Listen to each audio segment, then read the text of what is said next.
السلام عليكم، مرحبا بكم في قناة هبة. اليوم بغينا نتكلموا على الفريز وعلى الفوائد ديال الفريز او الاسم ديالو الاخر الفراولة باللغة ديال العربية. عنده فوائد اللي مختلفة ومتنوعة.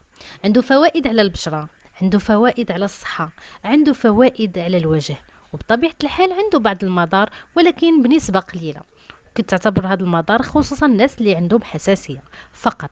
اما الناس اللي ما عندهمش حساسيه فيتمتعوا بهذه الفاكهه وياكلوها ويتبرعوا من الفوائد اللي فيها. اول يعني فائده عنده انه كيحتوي على مجموعه من المركبات ومن العناصر الغذائيه مهمه جدا للجسم ديالنا، واللي كتعطينا بزاف ديال الطاقه وكتعطينا بزاف ديال الصحه. ايضا هو كيساعد على صحه القلب والاوعيه الدمويه، وكيقلل من خطر الاصابه بامراض القلب المختلفه. لذلك خصنا نتناولوه في اي مناسبه تحت لنا.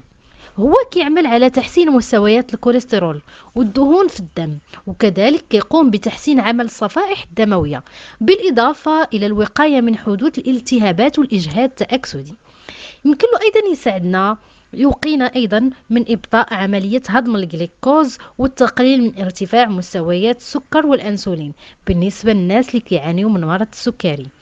ايضا هو غني بزاف ديال الكربوهيدرات، وضروري نعرفوا بان الفراوله كتحتوي على نسبه ديال السكريات اللي ماشي هي كثيره، وبالتالي سهل انها سهل استهلاكها في الجسم. الفريز ايضا كيساعد انه كيقي من بعض انواع ديال السرطان.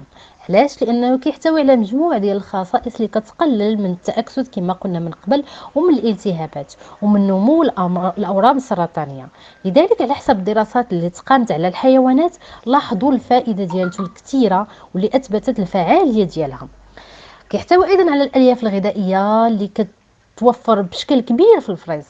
كيحتوي ايضا على البكتيريا الجيده في الامعاء وتحسين صحه الجهاز الهضمي، وكيساعد ايضا على تخسيس الوزن. هذا خبر مفرح بالنسبه للناس اللي كيحاولوا ينزلوا من الوزن ديالهم.